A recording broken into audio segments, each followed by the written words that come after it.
Chapter 39. A few names in Sardis. On the continent, the Reformed churches had in the 17th century fallen into a lifeless state consequent on their alliance with the world. Here and there, evidences of life were to be found both within and without the established churches. Our object is to trace and depict them, if but briefly and incompletely. Early in the 17th century, an evangelical man named Teelink had promoted conversational Bible readings and prayer meetings among believers in Holland. Such activities have always been a source of blessing to Christians. They provide for the exercise of that corporate spiritual life which is the very essence of Christianity, and which the formal round of religious services and sermons does not provide. It was thus that the earliest Christians met and edified one another. Later, such activities were promoted by an earnest minister in the Dutch Reformed Calvinistic Church named Lodenstein.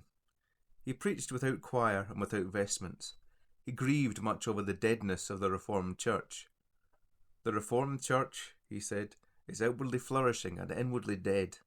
It has a worldly piety and an outward zeal for the worship and service of God, but it is in vain I labour to break through the unspeakable carelessness and coldness beneath.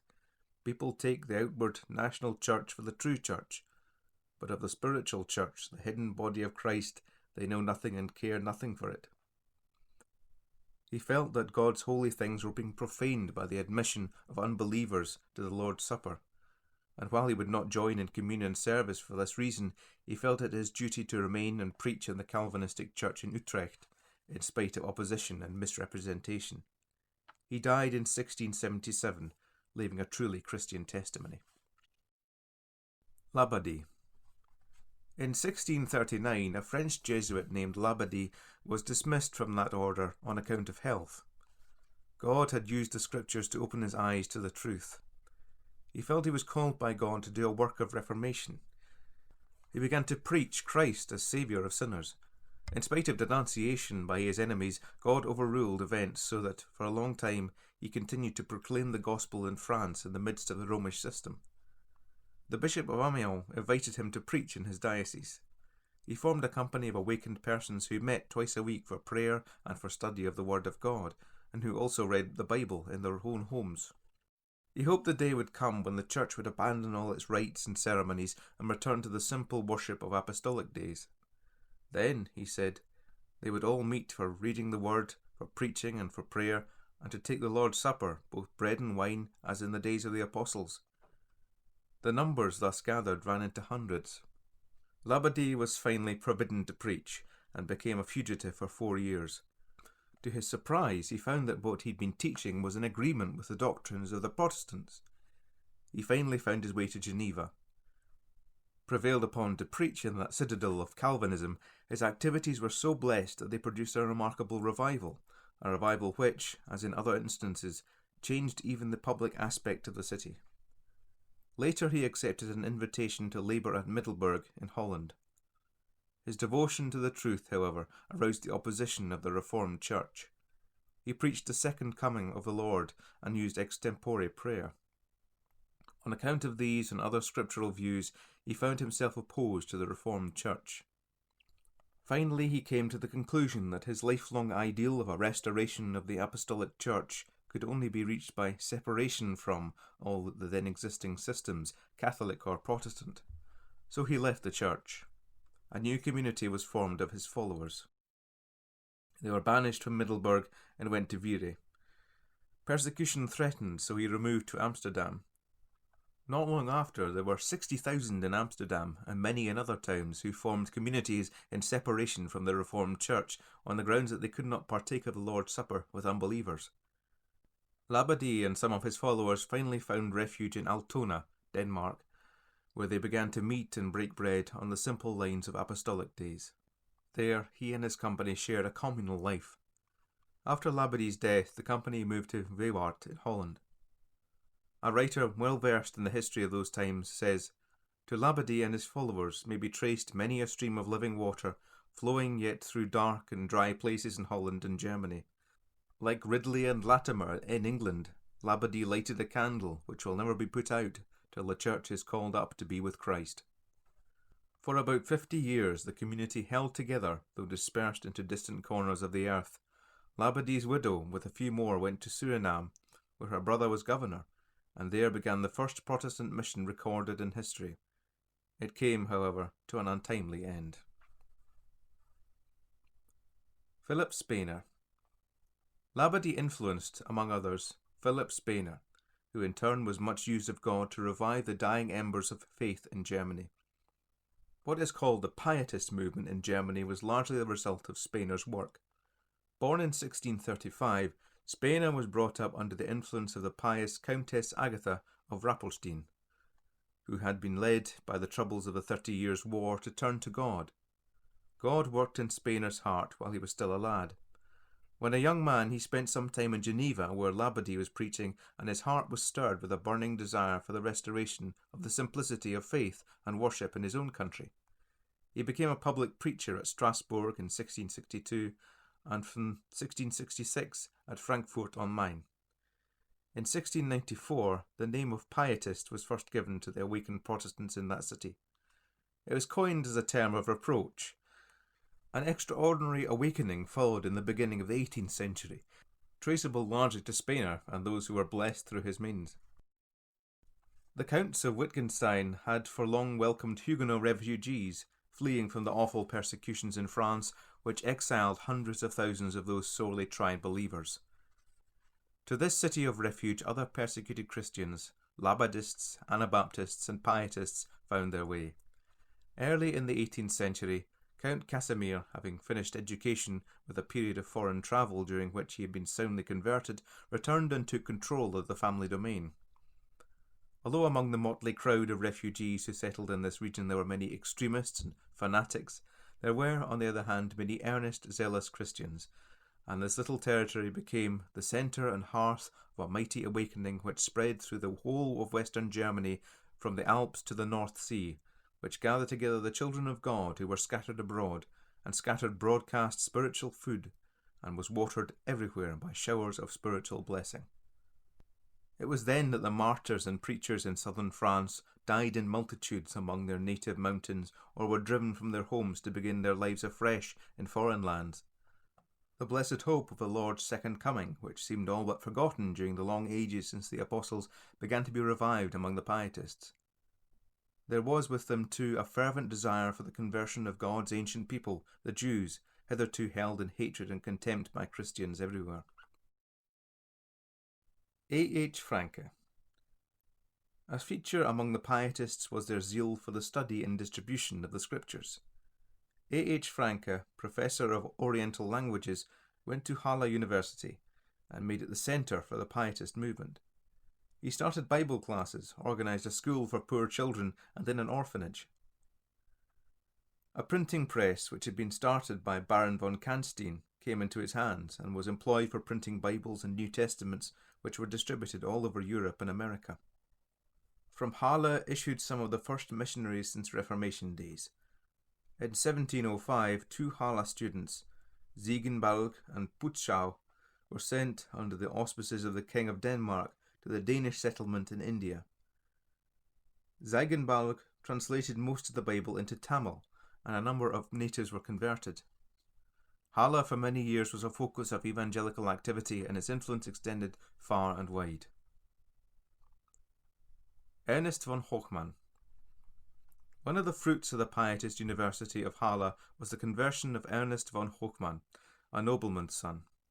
One day, when out hunting, he was led by curious circumstance to dedicate himself entirely to the Lord's service. Thenceforth he laboured ardently for Christ.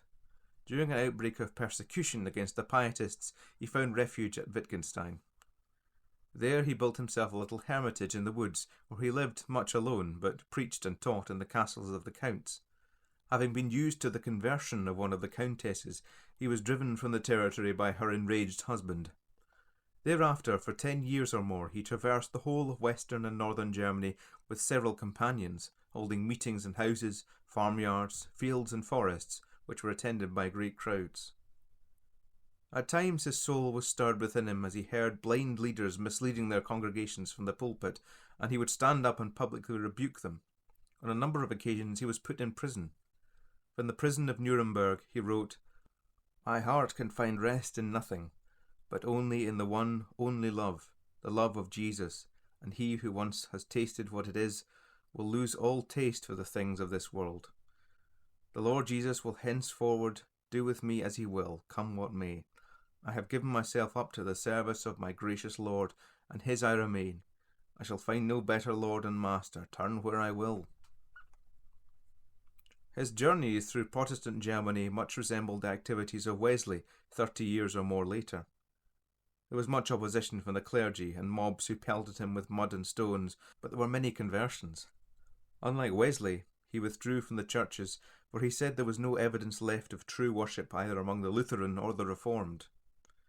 He held that the true church consisted only of living members of Christ.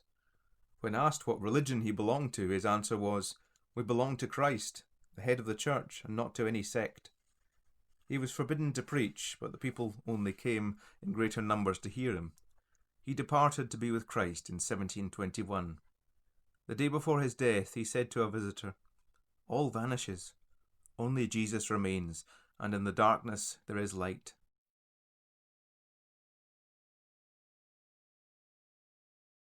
Gerhard Tersteegen. Another shining light in these dark days in Germany was Gerhard Tersteegen.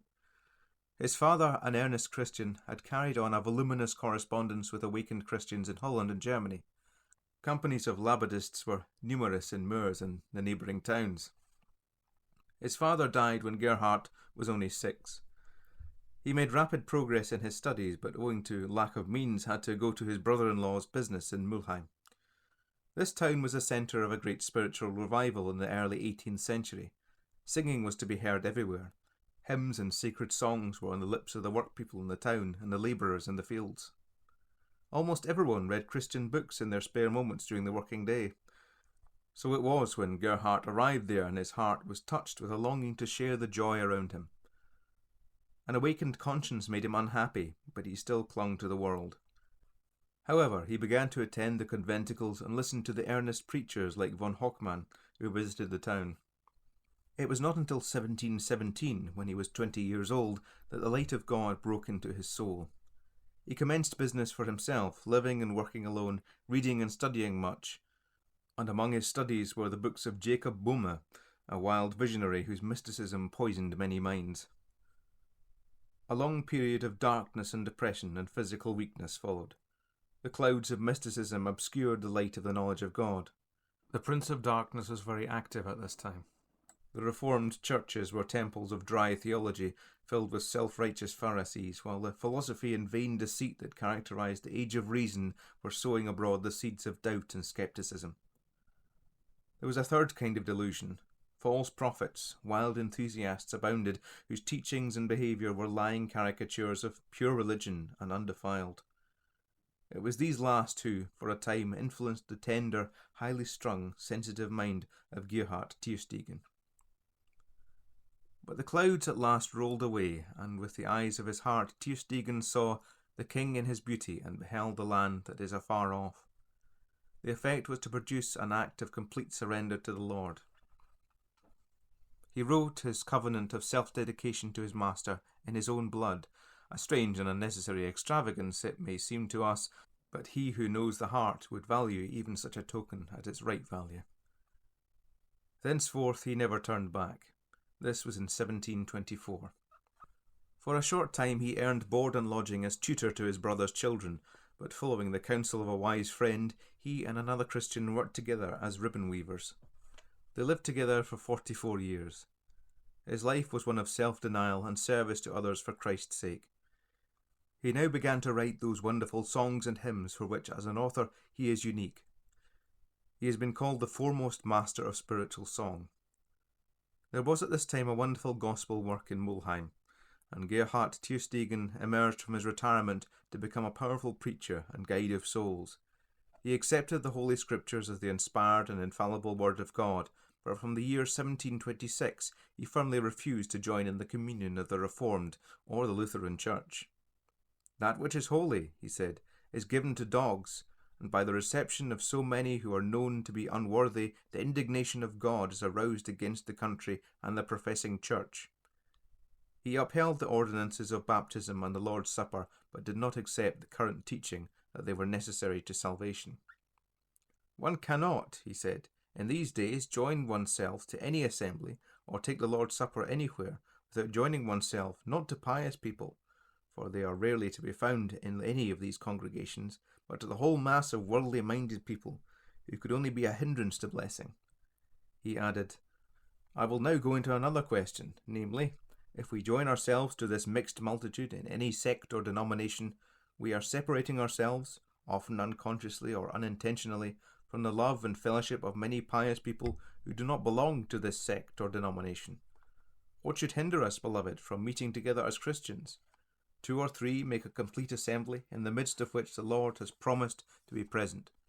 He acquired some knowledge of medicine and the properties of herbs, and he added the healing of the body to the care of souls. His services were in great demand, and his time so fully occupied that in 1728 he gave up business entirely and lived by the sale of his books, his services as a physician being gratis. He became known far and wide, and his visits more extended. From Sweden to Switzerland, from Berlin to the lonely forests of North America, he sought out and found, by correspondence and by means of friends, partakers of the heavenly calling, and it was a great joy when he could add a new name to his book of remembrance. Those whose names were thus recorded were remembered in his prayers. A great revival followed his first preaching, and his labours in following up and watching over the spiritual welfare of those awakened by his means were constant and arduous. Travel now occupied a greater part of Teerstegen's time. Roads were poor or non-existent in those days, and his journeys, like those of Wesley, were made on horseback. When conventicles were prohibited by the government in 1740, Teerstegen devoted himself to house teaching and letter writing, besides the writing of books. His house was often beset with visitors from morning to night. Thus he laboured, preaching and teaching, and exhorting by word and by pen. He was a shining example of the Lord's words, He that believeth on me, as the Scripture hath said, out of his belly shall flow rivers of living water. The Pietist movement, already spoken of, had lost its power, like the Protestantism it sought to revive, and God used men like Teerstegen to bring in, once again, the water of life. Never strong, as old age came on, Teerstegen's infirmities increased. In his latter days he suffered much in the body, but bore his sufferings with much patience. On April 3rd, 1769, he departed to be with Christ. Space forbids our giving fuller details of the life of this truly remarkable Christian. He was a true follower of Jesus, and one who was full of his Spirit. He left a precious legacy to the Church in his wonderful hymns and spiritual songs. A great multitude followed his body to the grave. Quotations in this chapter are from The Quiet in the Land by Francis Bevan.